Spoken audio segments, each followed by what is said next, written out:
with the beautiful Sierra Madre Mountains facing me, I invite you all to my Walk the Talk.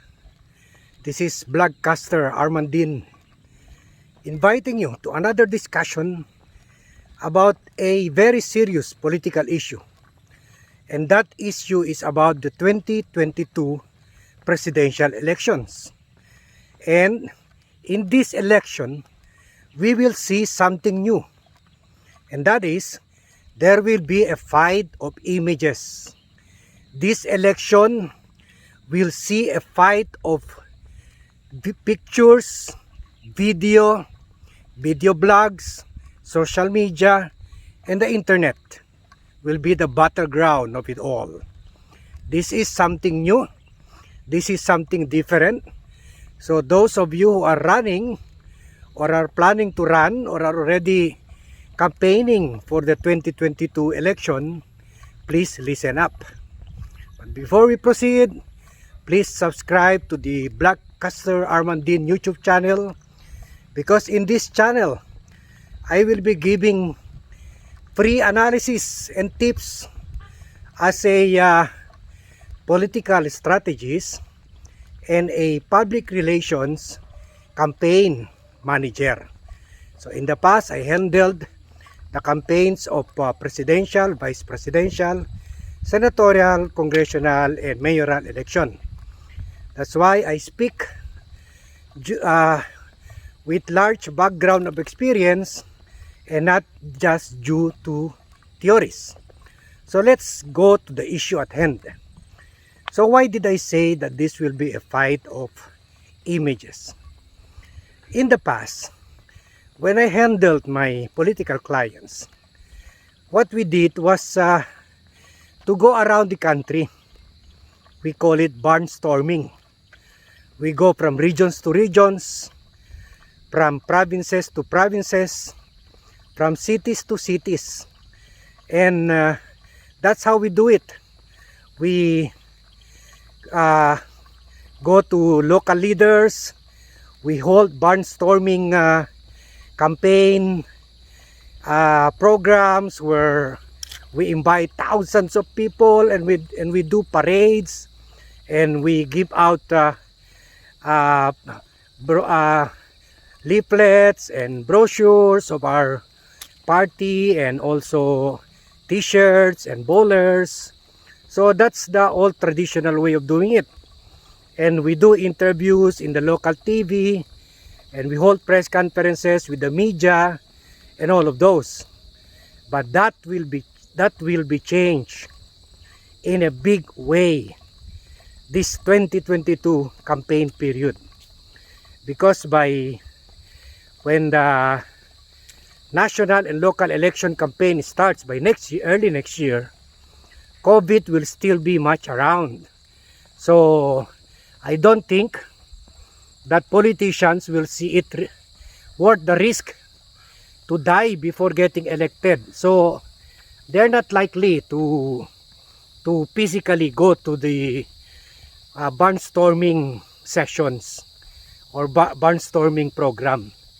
Now, they will still do that, but on a limited way. They might still go on parade among limited number of cities, but also in a limited way. And that is if people will still go out, if the IATF will allow people to go out. So that's why they have no recourse but to fight their political battles, their campaign wars on social media. And that is clearly the battleground this time because of COVID. So those politicians who have more to show in the past will be the winners. And I will tell you who those officials are.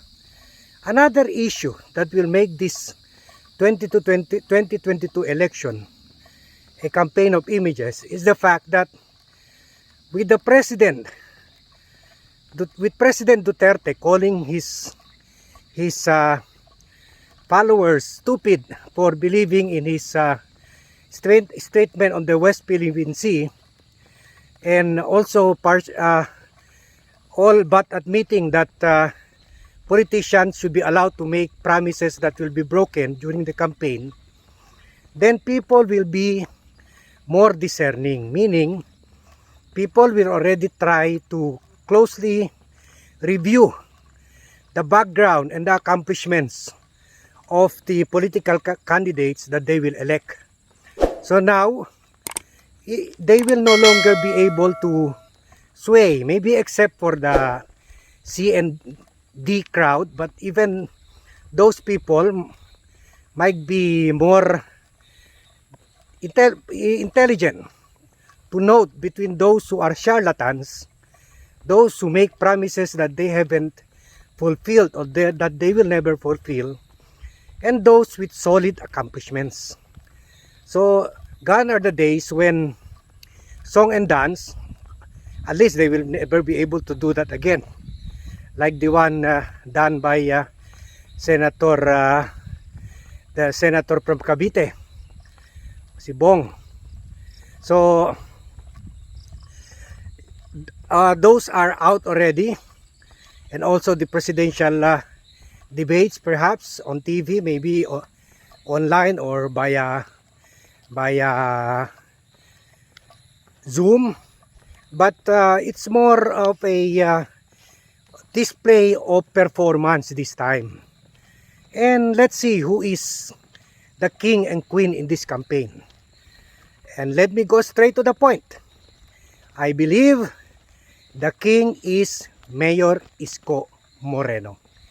Mayor Isko Moreno, hands down, has done so much for Manila that his political and media and PR handlers will have a hard time choosing which project to project in social media, because he has already been projecting them.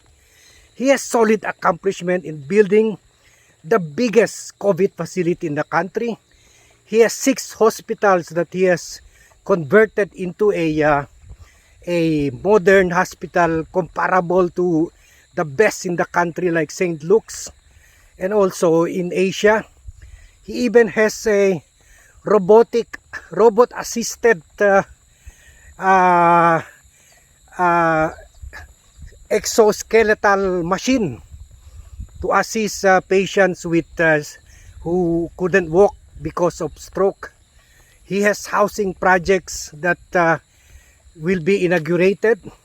He gives food program to the 1,500,000 residents in Manila, on top of the government's food program, Ayuda program.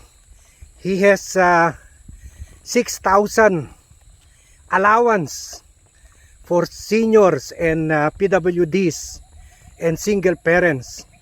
And he has he gave out 3 billion worth of computers to children. And in COVID, he was the one who pilot tested and piloted the program of drive-through COVID testing. So, and also he is number 1 in the vaccination program. So Isko has a lot to show in video and in image, because this is a hard thing to accomplish, to be able to do this and to show this, because if you didn't do it, then you can never show it. So in this case, this is the problem of another strong presidential contender, if not the strongest. And I'm pointing to Sara Duterte. So Sara Duterte, if you must remember, during her term, she has not built a single hospital in Davao. She has not given out computers to students who were affected by the COVID lockdown. And this is ironic, because we know that investment is pouring into Davao by the billions, because all businessmen who want to be close to President Duterte are pouring investments there. And we don't really see a strong solid and credible anti-COVID program in Davao. And that is, as a result, we have seen a rise of COVID cases there. In fact, several months ago, Davao was number 1 in the COVID pandemic list. So, she only has pictures and video of her with her father, and that is good if the president will be able to maintain his strong rating up to election time. But there are many variables that may make it impossible for him to retain that. For example, if God forbid we will be hit by an India-like Delta virus spread, and there will be people lining and dying in hospital parking lots, which by the way happened here already, except in Manila. So that could wipe out the political strength of Sara Duterte, as people will blame their lack of preparedness for that. And also the political opinion can quickly change in the political world. So another contender I will be talking about is Senator Manny Pacquiao. If you must remember, Senator Pacquiao was able to mount some community assisted program or food feeding program or Ayuda program, and in fairness, he was one of those who is active in this matter. But if you are a discerning voter, you will realize that these are nothing new. These are just stopgap, band-aid solution that will never give people confidence, because people are searching for a president who will be able to stop the lockdowns, who will be able to implement the 3 tested and proven right formula to fight COVID, and that is mass testing, mass contact tracing, and mass vaccination. So we didn't hear Sara or Manny Villar do that. They even have no very strong program to fight COVID. And only Mayor Isko has that and has done that. He is called as the man with the plan. But more than that, he is not just the man with the plan. He is the man with action. He actually did implement or put into action the plans for the city of Manila. And there was a time, and I was a witness to this, he spent months, like 6 or 7 months in City Hall, just to be on top of the situation in March 2019. And also recently when COVID again started to go high. So he is that kind of person. He knows how to solve the COVID problem, and he already did that for Manila. You just imagine, Manila is listed as the most dense city in the world. There's more people living in 1 square kilometer or square meter in Manila than in any part of the world. So if we have a mayor who is not a visionary, who has not solid anti-COVID program, then Manila would now be a COVID city. But it never went to become number 1 in COVID cases because of the leadership and vision of Mayor Isko with his solid anti-COVID program. So these are very strong videos and photos to show to the people, especially by 2022. People are already hungry. they have no money, they have no jobs, so they will look to vote for a president who can help them get back on track. So in the war of images, well, Mayor Isko wins, and sadly for other politicians, this time is a bit too late, but they can still make catch up. They can still implement projects to show to the voters later on, but the time is a little bit suspicious, just like the attacks of Senator Pacquiao against the president. So I end here, and I thank you for watching, and so sorry if I'm in full sweat because I'm exercising, but I think it's my views that matters and not my sweat. So again, please share, please subscribe to the VlogCaster Armand YouTube channel, and please share it if you like it, and please tell me what your thoughts are on this video.